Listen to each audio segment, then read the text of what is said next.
Magandang araw mga ka-aerial defense, may ibabahagi na naman ako sa inyo. Dahil ngayong araw na ito ay may pag-uusapan tayo tungkol sa ating depensa. Estados Unidos araw-araw nang binabantayan ang Pilipinas dahil sa lumalalang tensyon sa West Philippine Sea. Pero bago tayo magpatuloy, huwag mo muna kalimutan mag-like, share and subscribe. Paki-follow at like na rin ang aming page na nasa description na ang link. Sinabi ni General Aldrin Anani, Deputy Chief ng Western Mindanao Command para sa panlabas na depensa. Ang militar ng US ay nagbibigay ng tulong sa pamamagitan ng flight surveillance sa pagdetect ng panghihimasok ng mga dayuhang sasakyang pandagat, kabilang ang mga barkong pandagat ng China. Sinabi niya na ang US Special Operations Task Force 511.2 ay nagsagawa ng unmanned at manned air surveillance mission upang tulungan ang militar ng Pilipinas sa pag-secure ng territorial water ng bansa. Halos lahat ng naval asset natin ay nasa West Philippine Sea. But nonetheless, the presence of these foreign forces here help us a lot, especially dung sa kanilang helicopter, yung kanilang helicopter na nandito at even fixed wing. From the last report, they in fact would be flying like 12 hours a day to perform their missions here, both for the unmanned and manned aircraft. Wala man silang vessels na available dito, but their presence up in the air is very crucial in accomplishing our mission. Indeed, the SOTF 511.2 to be specific, pinangungunahan ng mga US Marines and a liaison officer coming from Australia, they're helping us both on logistics and training. Yung SOTF 511.2 help us as well in various sea operations, maritime law enforcement and maritime security operations. Sa katunayan, nung mga nakaraang araw, meron po tayong mga sinundan ng mga Chinese vessels. Itong mga Chinese vessels na to are coming from south and with the intention of joining their other colleagues probably in the West Philippine Sea. So malaki po ang tulong ng Western Mindanao Command in monitoring this transit of naval ships. While we respect the rule-based order, lalong-lalo na po yung SLOCs na naayon sa UNCLOS, patunay po ito na kami po ay sumusuporta upang bantayan ang ating maritime domain. And we're also coordinating as well with the various forces, foreign forces here, just like the SOTF 511.2 headed by the US Marines. We have liaisons here coming from Australia as well. This enhances our interoperability with other forces. They also lead us, train us, educate us on various things.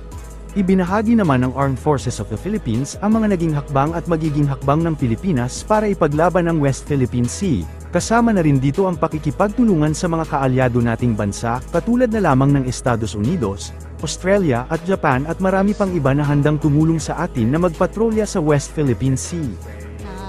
Yung Rore, two Rores ago. Oo. So, continuous po natin no, na hinaharap itong mga iba't ibang mga hamon no, as we perform our duties in protecting our territorial integrity and sovereignty.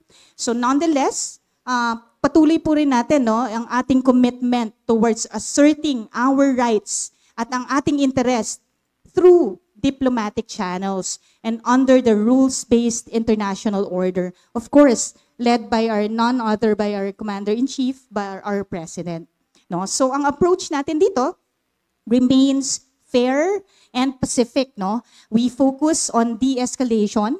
No? Actually, hindi naman tayo talaga yung nag-escalate. So we prevent escalation and the resolution of disputes. No? So we aim to strengthen our regional cooperation, and of course, we uphold yung ating principles while engaging with our neighbors to resolve contested issues without compromising, of course, ang posisyon ng ating bansa. So dito, ang main effort natin is protecting our territorial integrity. No? Ito yung ating continuous enhancement ng ating aerial, pati yung ating maritime domain awareness. So, andyan nga yung ating Complan Mulat to enhance this. No? And we strengthen our defense postures through our modernization projects na rin. No? We want to attain self-reliance and along, no, together then with our partnerships, of course, with like-minded states as they support us in this endeavor. So this strategic approach ensures that we remain vigilant and prepared to protect our national interests. Yan. So ang West Philippine issue, nabanggit ito ng ating Pangulo, ay hindi katang-isip lamang, no? But it is an integral part of our national territory and we are here for the long haul, no? Ito po ay mamanahin pa ng ating saling lahi, no, na magiging usapin ito at ipaglalaban natin patuloy.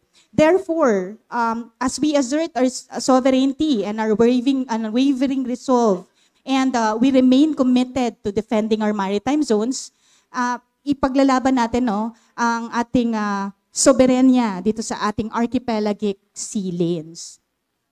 So with this, no, nagka-conduct tayo ng iba't ibang mga exercises, no. So recently we have maritime cooperative activities with like-minded countries. And what is really very good to note then na napakarami, no, ng like-minded nations are willing to join us in this.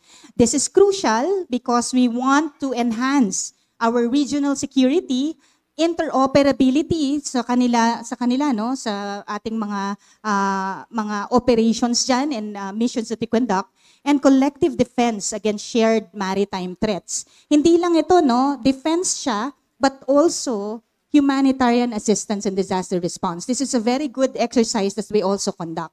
So pati dito sa ating mga sakuna, tulong-tulong kasama ang like-minded nations. So noong August 8, 2024,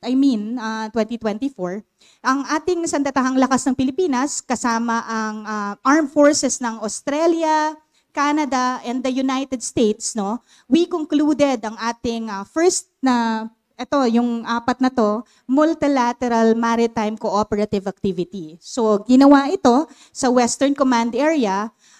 Ito ay within the exclusive economic zone of the Philippines.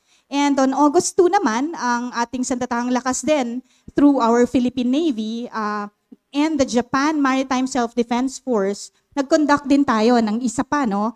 This is a bilateral one, so Philippines and Japan. It's a bilateral maritime cooperative activity also held in the West Philippine Sea. At July 31, nung ang ating Sandatahang Lakas ng Pilipinas at ang US naman ang nag-conduct ng maritime cooperative activity. So bilateral din to. So US, Japan and the Philippines, and then nauna itong US and the Philippines, and then Japan and the Philippines. So as we are dedicated, no, to passing on the knowledge and awareness of our maritime rights to our future generations, as I said, this is a protracted thing that we mamanahin ng ating saling lahi, no? Our laws governing our maritime zones actually ensures that our national duty is ingrained, no, sa hearts and minds ng bawat Pilipino. So kasama na rito talaga na kailangan po maalam maski ang ating mga kabataan, no? So together with the national government and other agencies, no, our vigilance and sacrifices are crucial para ma-safeguard natin ang maritime territory and ensuring our nation's security. Ang ginagawa din natin dito, no, we are having a lot of activities with ang ating mga ROTC cadets, no. So tinuturuan na natin sila and tinutulungan natin sila na maintindihan talaga ito through our Complan Mulat. So over and above all of this, no, ang ating achievements in terms of internal security, ang ating international relations, no, and our territorial defense demonstrates our unwavering commitment to peace, stability, and sovereignty. Ang sabi nga ng ating Pangulo, no, the Philippines is a peace-loving nation, and ito po talaga ang ating ine-exude towards the whole world, no. And ang inyong Sandatahang Lakas ng Pilipinas po will remain steadfast in our mission to protect and serve the nation, and we look forward to continuing our efforts with dedication and resilience. Para sa mas madaming update tungkol sa ating depensa, paki-follow at like muna ng aming page na nasa description na ang link. Huwag mo na rin kalimutan mag-like, share and subscribe. Pindutin mo na rin ang bell para updated kayo sa aking mga bagong video. Maraming salamat po.